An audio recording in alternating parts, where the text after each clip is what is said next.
안녕하세요. 박용덕입니다. 2024년 제35회 공인중개사 시험 대비 핵심 비교 정리 50번 보고사항입니다. 핵심 비교 정리 프린트는 네이버 카페 박용덕 박사의 부동산 여행에서 다운로드 받을 수 있습니다. 자, 보고해야 되는 것 정리하도록 하겠습니다. 1번 협회 총회 의결 내용은 지체 없이 국토교통부 장관에게 보고해야 됩니다. 이건 시험에 많이 출제됐죠. 총회 의결 내용 지체 없이 보고해야 됩니다. 자, 그 다음에 매수 신청 대리와 관련해서 2번 지방법원장은 그 지도감독 사무를 지원장과 협회 시도 지부에 위탁할 수 있는데요. 위탁받은 지원장과 협회 시도 지부는 지체 없이 감독사항을 지방법원장에게 보고해야 됩니다. 3번은 부동산거래 신고 등에 관한 법률에서 신고 내용 조사 결과 보고인데요. 신고관청은 시도지사에게 보고해야 되고 신고관청은 시도지사에게 며칠 이내 보고해라, 몇 번 보고해라 이런 말 없습니다. 보고받은 시도지사는 매월 1회 신고 내용 조사 결과를 국토교통부 장관에게 보고해야 됩니다. 자, 다음은 전자문서 불가능. 시험에 전자문서 불가능한 거 출제됐죠. 고용신고는 전자문서 가능한데 고용관계 종료신고는 안됩니다. 이건 논리적으로 설명하기가 좀 어렵고요. 시행규칙 8조에 그렇게 되어 있습니다. 자, 근데 시험에 많이 나온 게 휴업, 폐업신고가 많이 출제됐죠. 휴업신고, 폐업신고는 등록증 원본을 반납하러 가야 됩니다. 그러므로 방문신고만 가능하고 전자문서는 안됩니다. 다만 재개신고와 변경신고는 전자문서도 가능하고 방문신고도 가능합니다.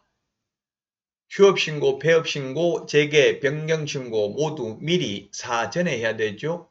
휴업은 3개월 초과해서 휴업하고자 하는 경우 미리 신고해야 됩니다. 3개월 이하이면 신고할 필요 없습니다. 휴업, 폐업신고는 전자문서 안되고 재개, 변경신고는 전자문서 가능합니다. 재개, 변경은 이미 반납된 상태에서 재개신고하는 거죠. 재개신고받은 등록관청은 반납받은 등록증을 즉시 돌려줘야 됩니다.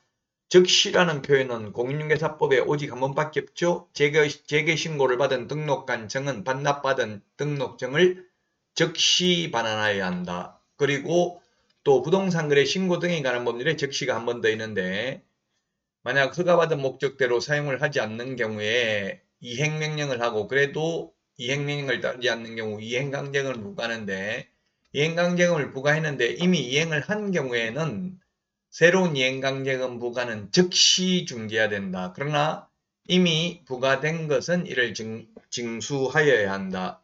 즉시라는 표현 딱 두 번 있고 나머지는 모두 지체 없이입니다.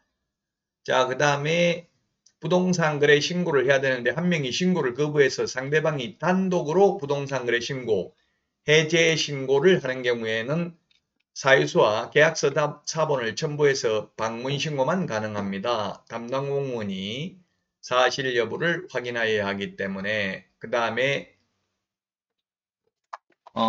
정정 신청이 있는데 우리 암기 프린터 14번에 있죠. 14번에 1번 맨 밑에 까만 별표 세 번째 당사자 주소 전화번호 휴대전화번호는 단독으로 정정이 가능하기 때문에 담당 공무원이 사실 여부를 확인해야 되므로 전자문서 안됩니다.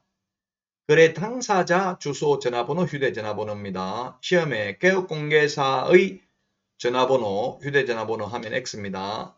거래 당사자의 주소 전화번호 휴대전화번호는 단독으로 가능하므로 전자문서가 안됩니다. 자, 그 다음에 면적 변경 없이 가격을 변경하는 경우에도 전자문서가 안됩니다. 그리고 공급가액 또는 옵션 비용을 변경하는 경우에도 전자문서 안됩니다. 왜냐하면 요거는 단독으로 변경신고가 가능하기 때문입니다. 변경신고 암기 프린트 15번에 지분 변경 도면 가기 8가지에다가 그 다음에 위탁관리인의 성명, 주민등록번호, 주소, 전화번호도 변경이 가능하죠. 정정 가능한 것은 주지사, 종목 5가지라고 했습니다. 거래 당사자의 주소, 전화번호, 휴대전화번호, 거래 지분 비율, 개업공개사의 전화번호, 상호, 사무소 소재지, 거래 당사자, 거래 대상 건축물의 종류, 그 다음에 거래 대상 부동산 등의 지목, 면적, 거래 지분 및 대지권 비율은 정정이 가능한데 토지의 종류, 부동산 등의 소재지, 지번, 성명, 주민등록번호는 정정이 불가능합니다. 정정이라는 것은 처음부터 잘못 적은 거, 오타 고치는 것을 정정이라 하고요. 변경은 추후 합의에 의해서 내용을 변경한 경우를 말합니다.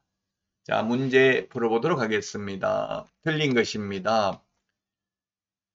시도지사는 공인중개사가 이 법을 위반하여 300만 이상 벌금 받은 경우에 자격을 취소해야 된다 했는데 300만 이상 벌금 받으면 결격사유, 법제 10조 개업공개사 등의 결격사유이므로 등록은 취소해야 되지만 자격 취소 대상은 아닙니다.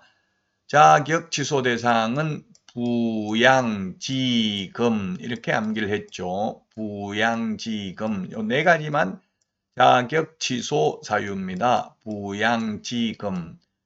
그 집 부정한 방법으로 자격을 취득한 경우, 양도되어한 경우, 자격 정지기간 중에 업무한 경우, 그 다음에 공인중개사법 및 업무 관련 범죄, 공인중개사의 업무와 관련해서 사기, 배임, 횡령, 사문서 위조, 변조, 범죄단체 조직 등의 혐의로 금고 이상 형을 선고받은 경우에 그 자격을 취소하여야 합니다. 그래서 1번이 정답이 되겠습니다. 자격 취소 사유 꼭 암기해야 됩니다. 우리 암기 프린트 18번에 있는데 특히 업무 관련 범죄와 관련해서 업무 관련 범죄와 관련해서 공인중개사법, 사기, 사문서 위조, 변조, 횡령, 배임 등으로 금고 이상 선고받으면 자격을 취소하여야 합니다. 취소하여야 한다. 자, 그 다음에 2번입니다. 자격이 취소된 자는 자격증을 교부한 시도지사에게 반납해야 된다. 예, 그렇죠. 교부한 시도지사입니다. 사무소 관할이 아니라 교부한 시도지사에게 반납해야 됩니다. 예, 전부 암기 프린트 54번 맨 밑에 보면 자격증, 재교부, 자격취소, 자격정지, 자격증 반납, 미반납식 가태료부가 모두 교부한 시도지사고요. 청문과 의견 진술기에 부여만 사무소 관할 시도지사입니다.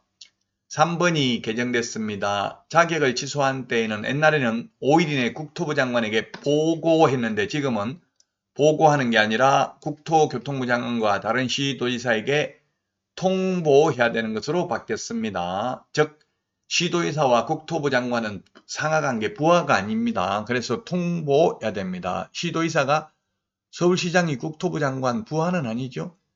자, 그 다음에 4번 시도지사는 자격 취소하고자 하는 경우에 청문을 실시해야 된다. 예, 그렇습니다. 취소 3개 청문해야 됩니다. 자격 취소, 등록 취소, 거래정보사업자 지정 취소 3개는 청문을 해야 됩니다. 자, 그 다음에 5번 부정한 방법으로 자격 취득한 경우 자격을 취소하여야 합니다. 맞습니다. 자격 취소 사유 꼭 암기하고요. 특히 공인중개사법뿐만 아니라 업무 관련 범죄, 사기, 배임, 횡령, 사문서 위조, 변조, 범죄단체 조직 등의 혐의로 금고 이상 받아도 자격 취소입니다. 뭐 예를 들면 조폭 두목이어가지고 조직폭력배인 경우 이런 경우는 자격 취소 아니겠죠. 업무 관련 범죄가 아니죠. 업무 관련 범죄 예를 들면 그 전세 세입자 모집책을 두고 세입자 모집에서 전세 사기치는 경우 이런 경우가 자격 취소 사유가 되겠습니다. 자, 이번 시간 여기까지 하고요. 다음 시간에 찾아뵙겠습니다. 다음 시간에 만나요. 안녕.